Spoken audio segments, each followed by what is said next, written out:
But it's Focus NIIT, and the reason that we're chatting with the management, of course, is to get a better sense of the kind of growth outlook that they have post 2 good quarters after some organizational realignment.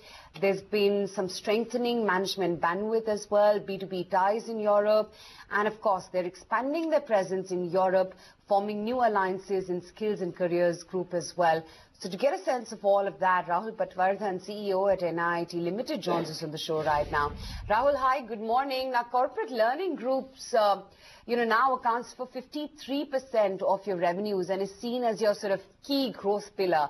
What kind of growth is seen in this segment, say, over the next 4 to 6 quarters? Yeah, good morning. Good to be back on the show.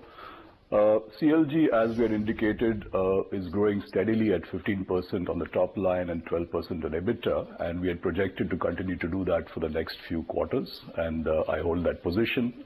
Things are working well to plan. We built up a European presence in this quarter, and we've also built up a pipeline in this quarter. I obviously can't talk specifically about results for Q3. You'll hear about that in a week's time. Okay. When you say that you're excited about what is happening in the corporate learning group, can you walk us through some landmarks, some numbers or some targets you've achieved? Well, we basically laid out numbers on our top line growth, on our visibility. We were at $190 million of visibility at the end of Q2. We achieved consistent 15% top line growth for the first 2 quarters, as we said we'd do for the whole year. And we continue to be very confident that we will deliver on that. In fact, I would say I'm more confident today than I was when I said it at the beginning of the year. But also the pipelines are growing.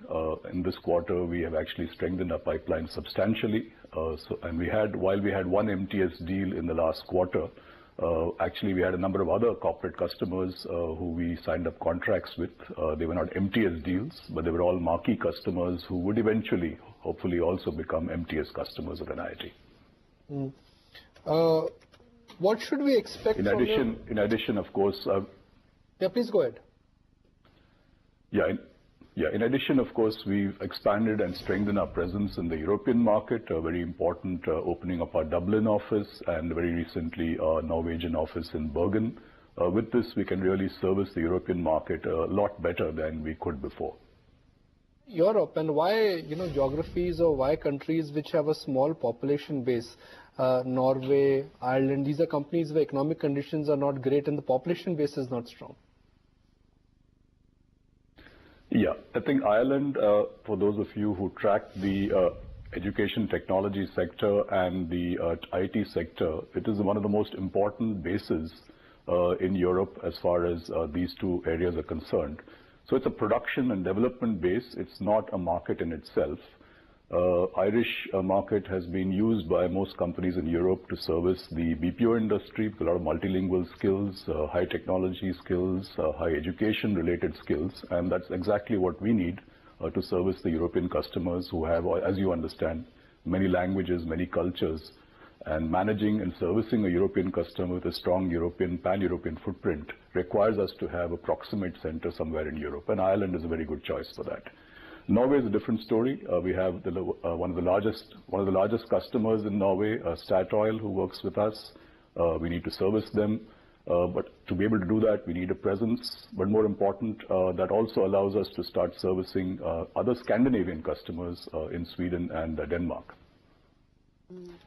What about your order book right now? Considering you do have exposures to countries like Norway, like you just highlighted, they're not in the best of economic health, given what is happening with oil prices. What's the deal pipeline like? What are the feelers that you're hearing from your clients? And which are the key B2B deals which are in the works, like the one from AI?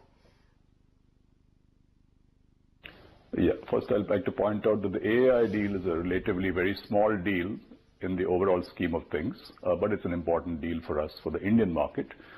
Our focus in the corporate sector is on 4 verticals. The energy sector, where we have things like Shell and Statoil. The BFSI sector, where we work with companies like Citibank and Bank of America. Life sciences, Glaxo and Quintiles. and then the technology sector, and then we have a few other customers in other sectors. But these are the sectors we really focus on. We have consciously given more emphasis to our new pipeline build-up on the life sciences and BFSI sectors to balance and carefully calibrate our exposure to the energy sector. Having said that, when things are bad in a multinational company, the need to offshore actually increases, and we are seeing evidence of that in the discussions that we're having within our oil and gas customers. Now, you know, almost everybody that I speak to mentions about how good a play NIIT is because of all that's happening in India on the skill development, Sarva Shiksha Abhiyan, so on and so forth. Everybody relates to education and training and brings in NIIT. How big is that potential there? I know we've asked this before, but everybody still wants to know. How big is the potential there? And based on that and the other factors that you enumerated, what's the ballpark CAGR growth that you are penciling for the next 3 or 4 years for your company? Yeah. In the SNC business, our first task was to turn around a business that was degrowing substantially, especially in the IT segment, and was not profitable. And we said we would get back to growth and back to profit in this year. We've been able to demonstrate that in our Q2 results itself. Having said that, Q2 is also the strongest quarter for this business. So we continue to hold to definitely being back to growth and back to profit for this business for the full year. The intent, of course, is to start scaling up this business. And we've been working on our re-energization phase of the three-phase program that we had put in place. And we've also started doing the renewal phase with the launch of StackRoute, with the launch of NIIT TV, and recently a number of new programs that we launched, a number of new partnerships. In addition, we're also looking at expanding our portfolio beyond the current domains of IT, BFSI management into a few new domains. You'll hear more about that once we launch them. So there's quite a bit of expansion plans in place. We obviously expect to be growing faster than we are currently growing, but we are right now in the middle of a very detailed planning process, which will culminate before our results, and I would then be able to talk more about it. Okay, and we will talk more about it when the numbers come out. So good of you to join us, and look forward to have you after your numbers come out as well. Thank you very much. Well, that's NIIT, and I don't think they can share much because they would be in a silent period. But even this one is good. This is good too. And look at the stock up to 2.5%. It's been a favored name, yes.